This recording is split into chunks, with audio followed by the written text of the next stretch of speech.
Alrighty, man, Sharp Customs. Man, I had planned on doing a part 3 to that aluminum block I was making last night.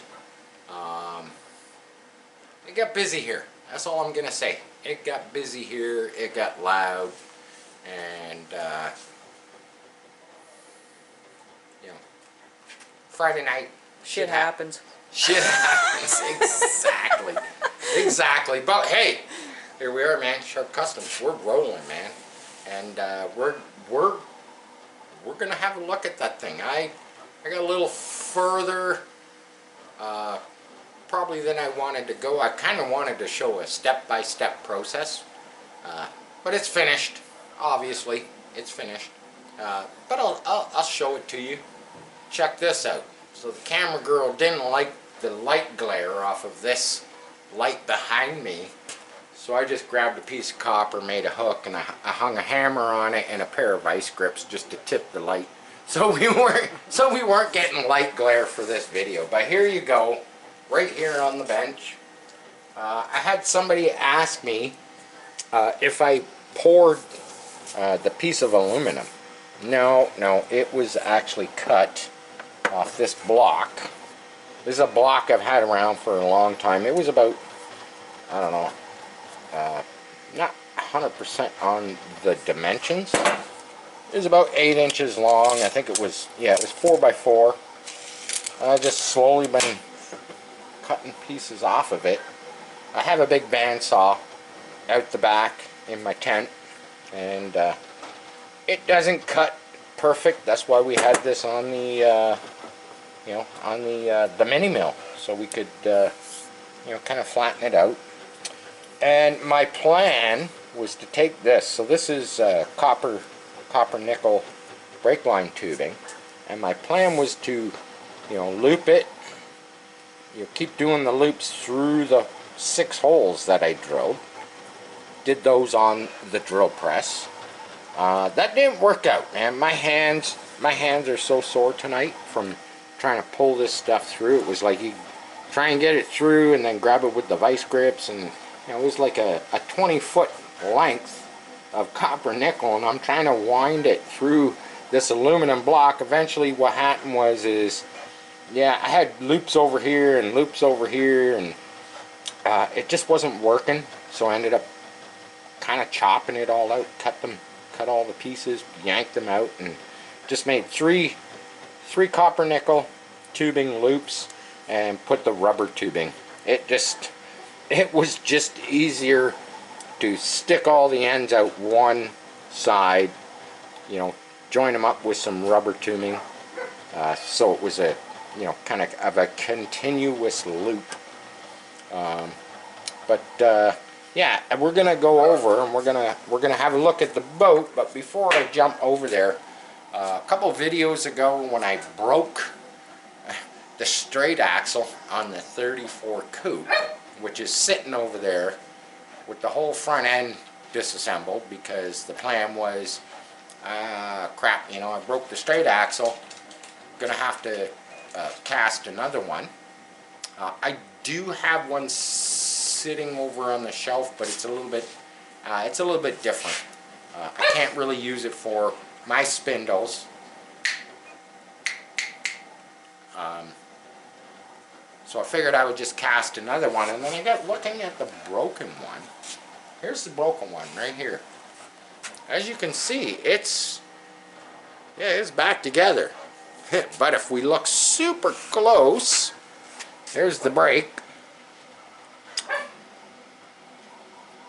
I basically drilled and tapped this side of it, drilled a hole. I could have countersunk the Allen bolt a little better, but that is in there so tight. Like, this thing is, yeah, I know, I just thought I would try it. I dreamt it, believe it or not. I dreamt putting a bolt in there just to hold the end on, and I figured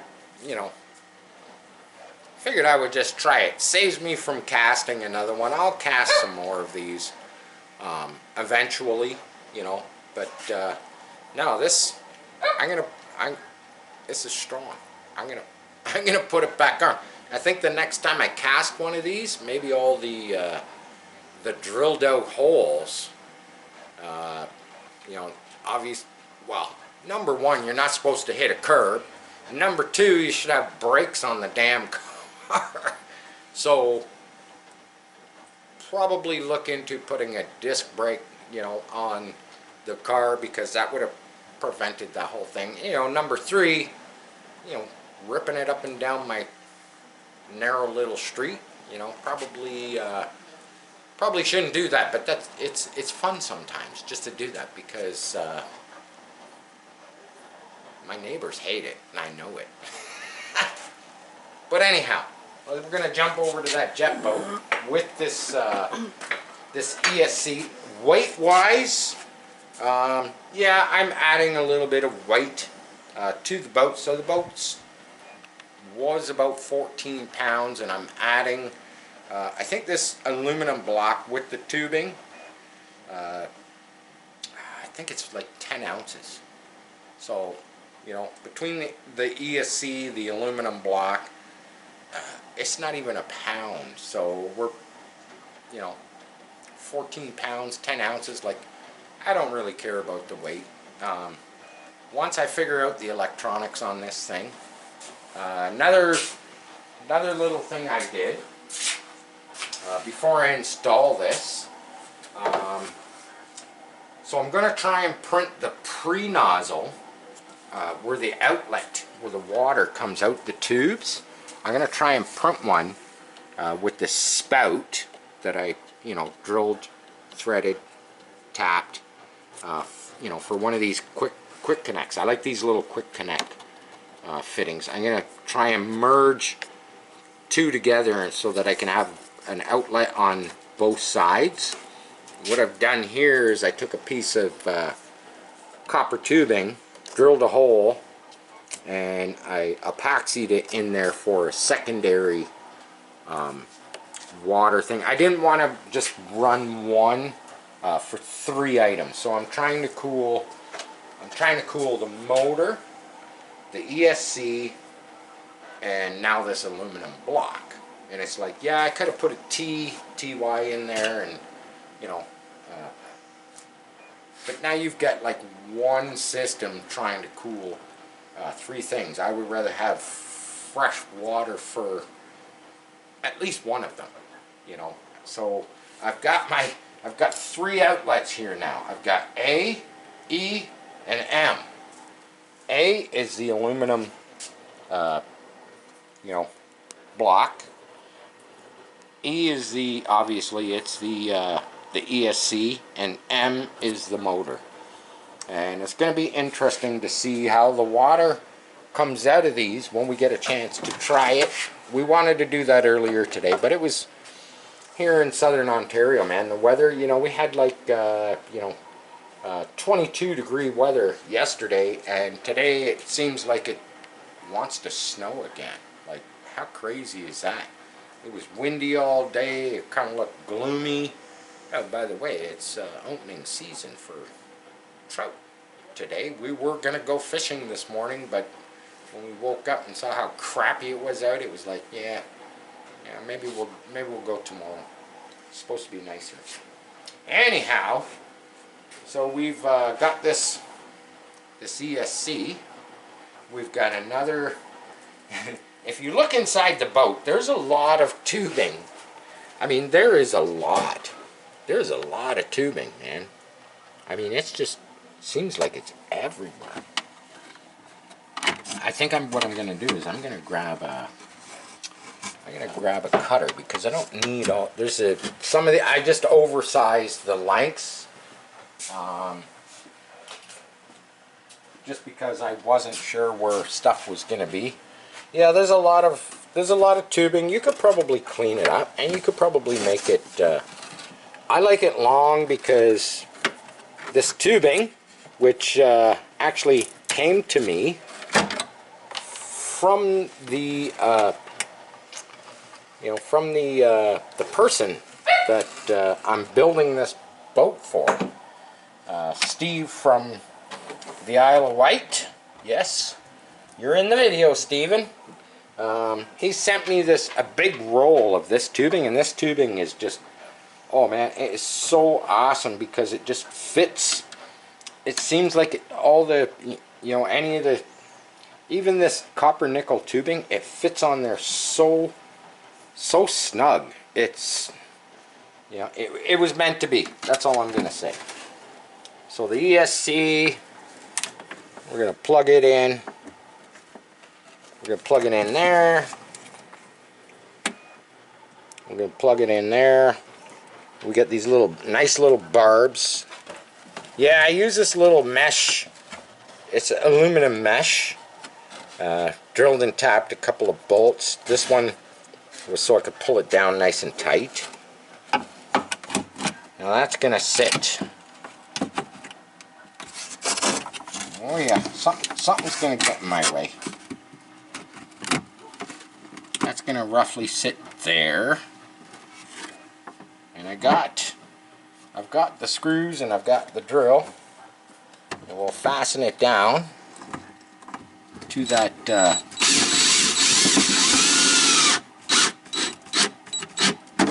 wooden plate, which is going to prevent it because I tried.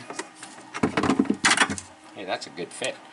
I tried to just two-way tape the ESC down to my, where it's sitting there.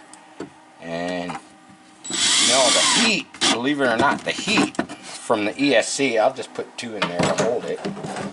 The heat from the ESC actually let the, kind of let the glue. Now we plumb these ones. I've got these two lines that are already kind of pre-done. So I was thinking, it's a 14, 15 pound boat, and I was sitting there thinking, well, what happens when it's mobile on the water? Oh, this stuff goes on. It goes on so nice and tight. What happens when the boat is mobile and all this tubing is full of water? That's like extra. It's extra weight. I don't know how much extra weight it would be. Now I know it's moving, but it's still. Come on, get on there.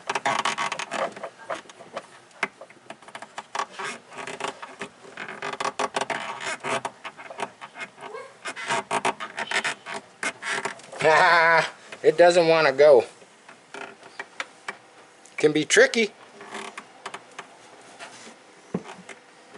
There we go. I put them on. I try to get them on about a half an inch. That way I know they're on there really good. So yeah, there we go. We got it in. I marked these with a pink pen. It doesn't really matter because these little banana connectors. If you get the hookup wrong, it doesn't matter. You just change two. You just change two of the three to reverse the direction. I don't even know why they have it in the programming that you can change the direction, but you can just change any two wires. Doesn't matter what two to change the direction of the way the motor spins. Pretty cool. This just plugs in underneath this one into my channel 2. Yeah, I suppose the receiver could be in a better place so you can see what you're kind of doing. But there you have it. We've got it all. We have it in. It's going to be back out of the way. This can just tuck down there. There we have it, and we've got the plug-in so that we're going to be running 6S. The batteries from when we last ran this boat, they were depleted. Put it this way, they were depleted beyond my charger's capability of. Put it this way, when I plugged them in to recharge them, my charger kept saying error. Of course, you know, me being who I am, I went on YouTube and yes, there's a hack. Believe it or not, there is a hack out there.